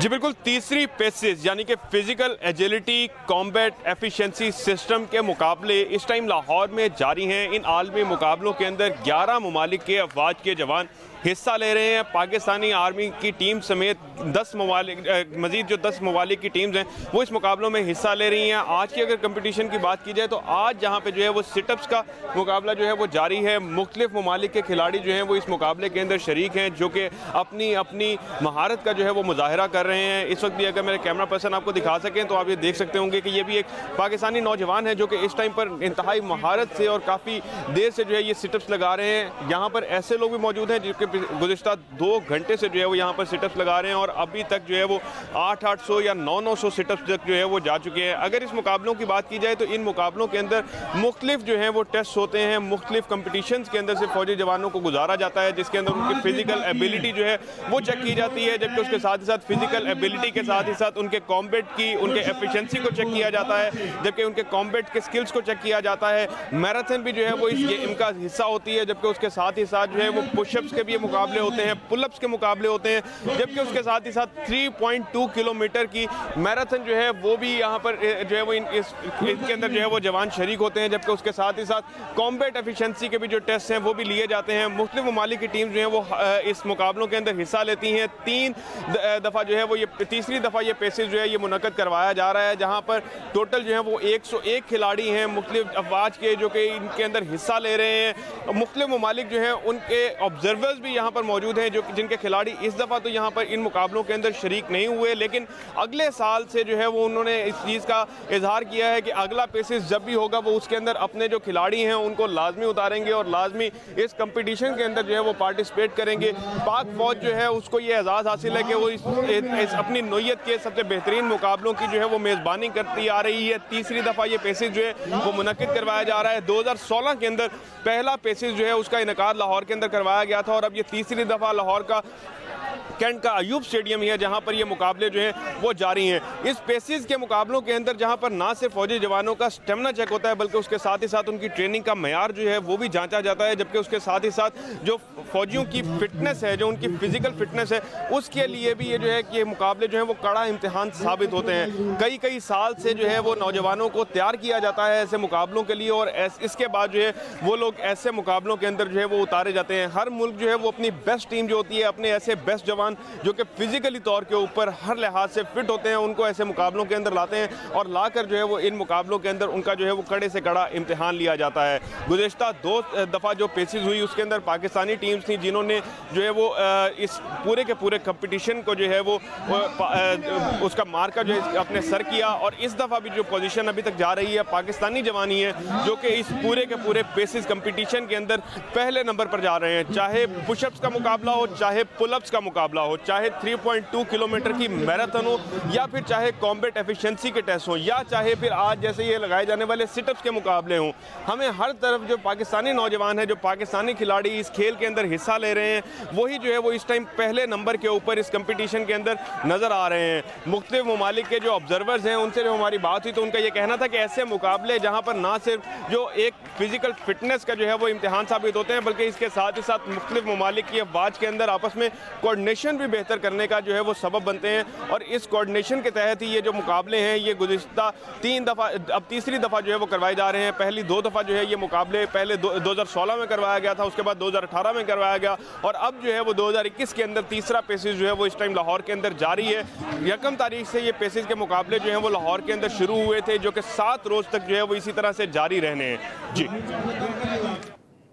बिल्कुल ठीक है जी, बहुत शुक्रिया अदा करेंगे तलहा सईद आपका, आपने इन मुकाबलों के हवाले से हमें आगाह किया। और तीसरे आलमी पेसेस मुकाबले हैं जो कि लाहौर के अयूब स्टेडियम में हो रहे हैं। पिछले 2 मुकाबलों में पाकिस्तान ने कमाल किया और इस मरतबा भी सूरत हाल यही नज़र आ रही है कि पाक फ़ौज के जवान अपना लोहा मनवा कर रहेंगे। वक्फा लेते हैं नाज़रीन, वक्फे के बाद दोबारा हाजिर होते हैं।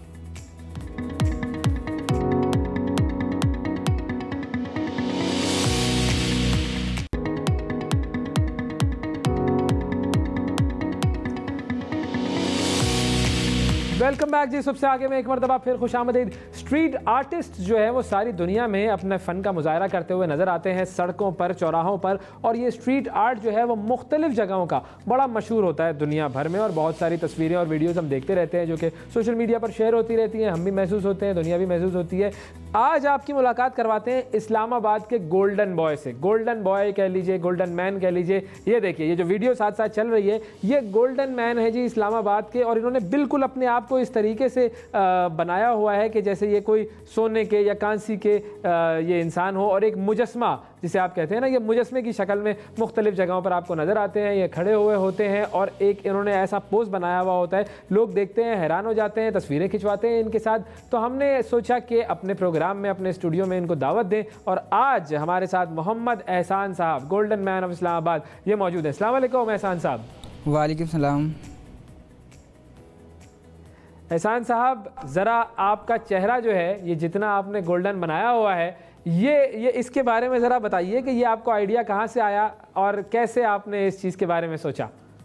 मैं इधर इस्लामाबाद में आया था काम के लिए, इधर काम नहीं मिला और NIC भी चोरी हो गया था। जहाँ काम के लिए जाता हर कोई बोलता यार आपकी ज़िम्मेदारी कौन देगा, क्या करेगा। फिर मैं आखिरकार मुश्किल में हालात में मैं घर पे बैठा था। मेरे कज़न है, उसकी बेटी जो है वो टिकटॉक देख रही थी, मैंने उनसे लिया मोबाइल, तो मैं टिकटॉक देखने लग गया। तो उसमें एक है टिकटॉकर, वो अपना बॉक्स रखता है, उसमें अपने आप को पेंट करके आके रखता है, तो उसको पैसे भी लोग डाल के जाते हैं और तस्वीरें और मूवियाँ भी बनवाते हैं। मैंने बोला क्यों ना मैं भी यही काम करूं। तो जैसे मैंने ये काम स्टार्ट किया तो मेरे को बहुत अच्छा लगा। बीच में अभी मेरे को मुश्किल हुई, पुलिस वाले थोड़ा तंग करने लगे थे, फिर DC साहब तक मैंने ये आवाज़ पहुँचाई, तो DC साहब ने डायरेक्ट एक्शन लिया। रात के रात ही फ़ोन किया मुझे कि कहने लगे कि आप आ जाएं, कल मिलना है आपने हमसे। मैं उनके पास गया और उनने मेरा मसला हल कर दिया। भाई वाह वाह वाह, क्या बात है। DC साहब जो है हमजा शफकात साहब, वो तो अब एडमिनिस्ट्रेटर भी बन गए हैं इस्लामाबाद के। अच्छा काम किया उन्होंने कि आपका मसला हल किया। तो अच्छा, एक तो मेरे जहन में ये बात आई कि टिकटॉक देख कैसे रहे थे? टिकटॉक तो पाकिस्तान में बैन है, लेकिन ये टिकटॉक का फ़ायदा आप सामने लेकर आए हैं कि देखो एक अच्छी चीज़ सीखी आपने उससे। हाँ जी, बस अल्लाह ताला कहते हैं ना जिसको। तो आप कहाँ से हैं, ताल्लुक़ आपका कहाँ से है और क्या काम करते हैं, और आप इस्लामाबाद में क्या काम ढूंढते हुए आए थे? मेरा मतलब कराची में घर है, कराची से हूँ और काम के लिए इधर आया था। मैं मतलब छोटा मोटा जैसे कंपनी वंपनी में काम मिल जाता, मेरे दोस्त ने बुलवाया था कि आ जाएं इधर काम के लिए, पर आया मैं, मेरे से NIC कार्ड चोरी हो गया। अभी मैं क्या कर सकता था, कोई काम ही नहीं मिल रहा था। आखिरकार ये टिकटॉक से मशवरा आया, तो फिर मैंने सोचा क्यों ना मैं भी करूं, पूरे पाकिस्तान में नहीं है। जैसे मैंने किया लोगों ने बोला वाह यार तूने तो पाकिस्तान में नई चीज़ निकाली है। पूरा महीना मेरा अच्छा गुजर रहा था, बीच में थोड़ी मुश्किलें आई, ये जो पुलिस वालों ने तंग अब तो खैर वो मसला हल हो गया ना आपका। तो आप मुझे ये बताएं कि आप कराची में क्या काम करते थे? कराची में मछली का काम है, हम मछली की काम करते थे, मछली। और इसके अलावा फिर मैं ईदी सेंटर में काम करता था, डेड बॉडियाँ जो निकालने पे, यही काम किया करता था। अच्छा, ओके, सही। तो फिर अब आप इस्लामाबाद आए और आपने ये काम शुरू कर दिया, तो अब इस काम से आपकी कितनी आमदनी हो जाती है तकरीबन? पहले तो कम से 2000 होते थे, अब माशाल्लाह जब से इनने एक्शन लिया, DC साहब को मैं सलाम पेश करता हूँ, जैसे एक्शन लिया अभी माशाल्लाह हो जाते हैं 2-3 हज़ार से ऊपर हो जाते हैं रोज़ाना। अभी मतलब कल से स्टार्ट किया है माशाल्लाह, कल मैं 6000 रुपये पकड़ के गया वहीं से। अरे वाह वाह वाह, 6000 रुपये पकड़ लिया आपने, क्या बात है, कमाल कर दिया आपने। तो ये जो पब्लिक है वो आपको जो है वो पैसे दे रही होती है जब आपके फ़न का मुजाहरा वो देखते हैं और आपके साथ सेल्फीज़ खिंचवाते हैं, इस तरीके से ही होता है?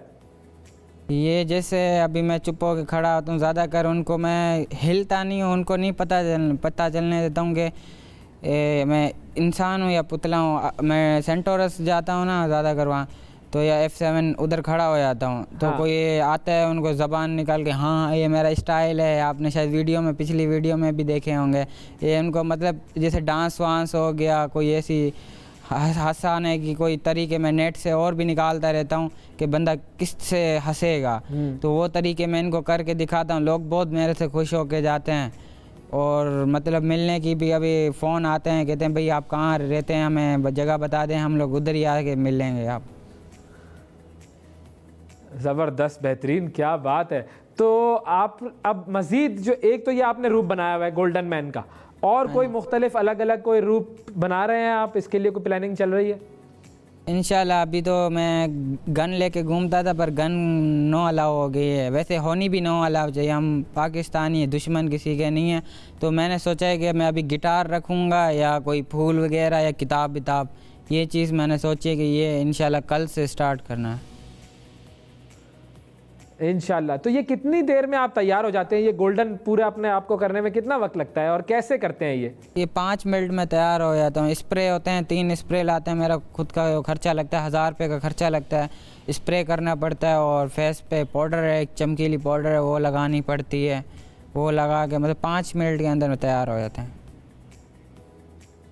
और ये स्प्रे कौन करता है आपको? खुद ही करता हूँ। अभी मेरे साथ कोई नहीं, अकेला ही हूँ ना, इसलिए। अच्छा, तो मतलब टोटल आपका एक दिन का 1000 रुपये का खर्चा है ये स्प्रे का, और आप जो है वो फिर जाकर खड़े हो जाते हैं। तो ये कितने घंटे आप खड़े होते हैं इस तरीके से? सुबह 8 बजे जाता हूँ और 9-10 बजे वापसी घर चले जाता हूँ। सुबह 8 से रात 9-10 बजे तक? हाँ जी, हाँ जी। अच्छा, तो ये तो पूरे दिन का ही काम है आपका, बड़ी मेहनत है इसमें माशाल्लाह। अच्छा, ये बताएं कि ये आपने तैयारी तो कर ली, 5 मिनट में स्प्रे कर लिया, तो ये स्प्रे उतरने में कितना टाइम लगता है और ये कैसे होता है? ये मिट्टी का तेल है, घर पे एक मैंने रखा हुआ है, पतीली टाइप रखी है, उसके अंदर मिट्टी का तेल डाला हुआ है। घर पे जाता हूँ, सिर्फ ये हाथों पे लगाया जाता है वो स्प्रे, वो जाके उससे वॉश करता हूँ, उतर जाता है। और ये फेस तो जाके नहाता हूँ, बिल्कुल ओके हो जाते हैं। सही है। और ये कपड़े आपने जो है वो गोल्डन रोजाना करने होते हैं या ये एक दफ़ा आपने गोल्डन करके रख लिए हैं और इसको बस नहीं ताज़ा करते रोज़ स्प्रे लगता है, क्योंकि धूल मिट्टी होती है, इसकी जो चमक होती है ना वो उतर जाती है, शाइनिंग जिस तरह होती है वो उतर जाती है। अच्छा, तो ये बताएं कि बच्चे आपसे डरते हैं या कोई डरने वरने वाला भी मामला हुआ है, या पब्लिक जो है वो सिर्फ इंजॉय कर रही होती है? नहीं ज़्यादा। अगर अभी मैं पिछले हफ्ते मैं इधर गया था इस्लामाबाद, फैसल मस्जिद गया हुआ था। उधर एक बंदा मेरे से मतलब समझ लो 2 ऐसे मेरे जैसे लगाए, तो इतना मोटा बंदा था और ये इतनी बड़ी जान। मैं जिस तरह यूँ किया तो वो डर के मारे नीचे गिर गया, इतना डर गया वो। मैंने बोला बच्चे अक्सर लोग होते हैं, बच्चे जो हैं दूर से गाड़ी में जा रहे होते हैं ना, वो अपने मॉम डैड को बोलते हैं हमें इनसे मिलाना है, वो दूर से गाड़ियाँ रोक के वापसी मिलने के लिए आते हैं। वाह वाह। अच्छा, और सबसे ज़्यादा आपको अमाउंट जितना मिला हो एक तस्वीर खिंचवाने का या एक मुलाकात का, वो कितना था? ये 5000।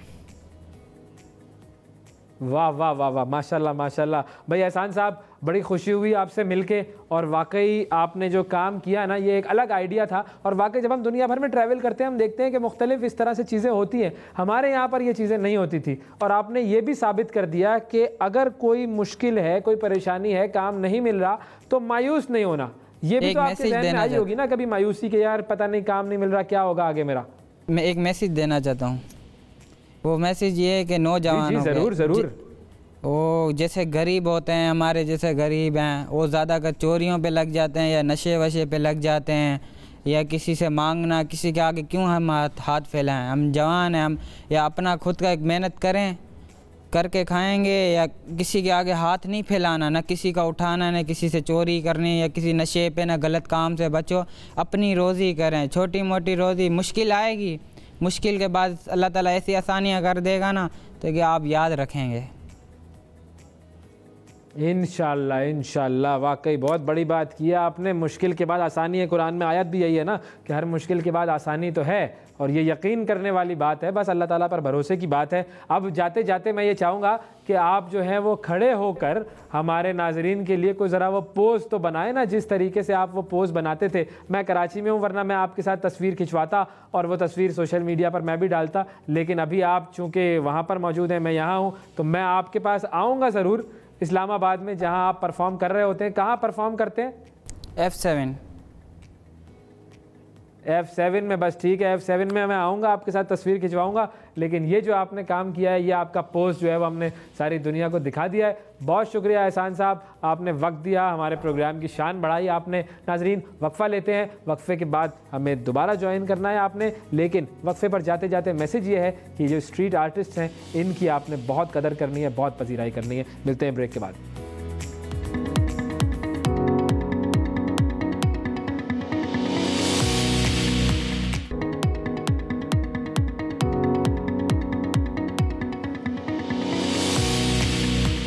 Welcome back. सबसे आगे में एक मरतबा फिर खुशामदीद। अब ज़रा बात करते हैं बिज़नेस की, कारोबार की। और हम में से बहुत सारे लोग ऐसे होते हैं जो कि चाहते हैं कि उनका कोई ना कोई कारोबार हो, और वो कारोबार करना जो चाहते हैं लेकिन उन्हें पता नहीं होता क्या कारोबार किया जाए, कैसे किया जाए, कौन सी मार्केट्स को एक्सप्लोर किया जाए। आज हमने बात करनी है सेंट्रल एशिया के हवाले से और सेंट्रल एशिया की मार्केट के हवाले से कि सेंट्रल एशिया जो है जिसके अंदर मुख्तलिफ वो ममालिक हैं जिनके नाम के आखिर में तान आता है ना, उज़्बेकिस्तान वगैरह, इस तरह के जो ममालिक हैं, तुर्कमानिस्तान वगैरह। तो ये जो मार्केट है ये पाकिस्तान के जो बिज़नेस करने वाले लोग हैं उनको क्या ऑफ़र करती है और कैसे वहाँ पर कोई पाकिस्तानी जो है वो इंटरनेशनल बिज़नेस कोलैबोरेशन स्टार्ट कर सकता है, इस हवाले से हम बात करेंगे। मुनीज़े मोइन साहब हमारे साथ मौजूद हैं। मुनीज़े का ताल्लुक़ पाकिस्तान से है, सहाफ़ी हैं, कॉलमनिस्ट हैं, होस्ट हैं। अस्सलाम वालेकुम मुनीज़े। वालेकुम अस्सलाम। ओवैस, कैसे हैं आप? बिल्कुल ठीक मुनीज़े, बहुत शुक्रिया आपने प्रोग्राम के लिए वक्त निकाला। और आप कैसी हैं? ओवैस, मैं ठीक ठाक हूँ। मैं आपने जो मेरा भरपूर तारुफ करवाया वो तो मैंने सुना, मैं चाहती हूँ मैं थोड़ा सा ऐड कर दूँ। हाँ बिल्कुल, आपने ठीक कहा, तान आता है जिसमें कि किर्गिस्तान है, उज़्बेकिस्तान है, तुर्कमानिस्तान है, ताजिकिस्तान है, और ये सेंट्रल एशियन स्टेट्स हैं जहाँ पर अब से कुछ दिन पहले 27-28 तारीख को मैं एक डेलीगेशन के हमरा गई थी ये देखने के लिए कि सेंट्रल एशियन रीजन में बिजनेस अपॉर्चुनिटीज़ क्या हैं पाकिस्तान की जानिब से। एक बिजनेस तो बस फिर आप हमें यही बताइए कि भाई क्या क्या बिजनेस अपॉर्चुनिटीज़ हैं, किस किस डोमेन में हो सकता है काम और कैसे हो सकता है।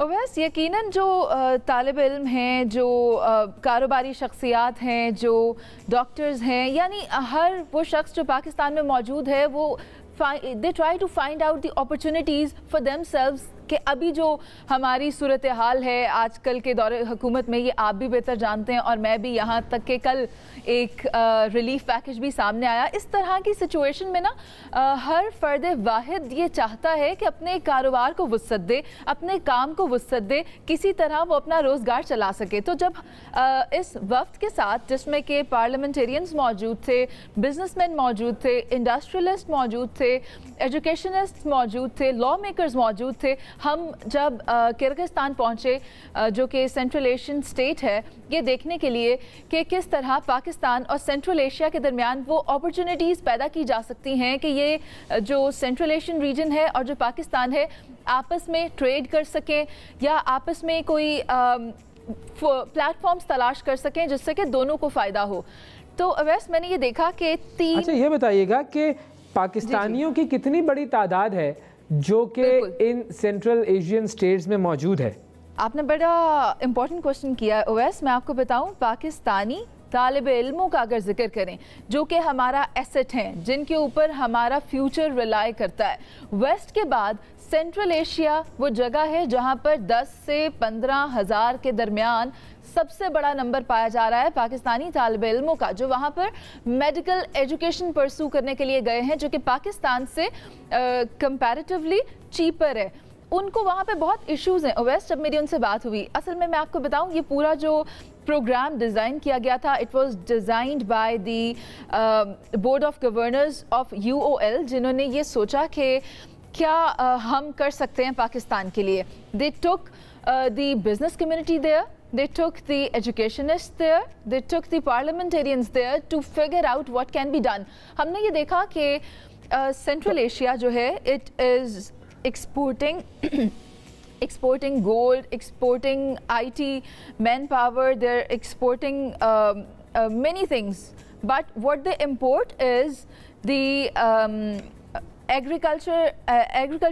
agricultural items या जो हमारे मशरूबात हैं, क्योंकि वो 93% माउंटेनियस रीजन है और वहाँ पर काश्तकारी करना मुश्किल है। तो अगर पाकिस्तान से हमारे वेजिटेबल्स भेजे जाएं, हमारे फ्रूट्स भेजे जाएं, हम अगर यहाँ से चावल वहाँ भेजें, वहाँ पर नेचुरल गैस भी इंपोर्ट की जाती है, अगर हम ये भी वहाँ भेजें तो पाकिस्तान की इकोनॉमी ग्रो कर सकती है। और ये गैस का तो हमारे यहाँ पे भी बड़ा मसला चल रहा है। हम गैस तो इस वक्त एक्सपोर्ट करने की पोजीशन में नहीं है भाई। हमारे बड़े मसले चल रहे हैं ओवैस, यहाँ पेट्रोल का भी मसला चल रहा है, यहाँ बिजली का भी मसला चल रहा है। मसले गिनने बैठेंगे ना तो हमारे मसाइल खत्म नहीं होंगे, हमें इनके हल की जानिब आना है। एक और चीज मुझे आप बताइएगा, जी जी, ये जो स्टूडेंट्स हैं जो हमारे पाकिस्तानी वहाँ पर हैं, वो किस किस डोमेन की तालीम हासिल कर रहे हैं? मेडिकल का तो आपने बताया, लेकिन इसके अलावा स्टूडेंट्स के लिए और क्या क्या अपॉर्चुनिटीज वहाँ मौजूद है एजुकेशन? वहाँ पर ना डॉक्टर इमरान मौजूद हैं जो कि प्रेसिडेंट हैं एजुकेशन और बिजनेस कम्युनिटी के।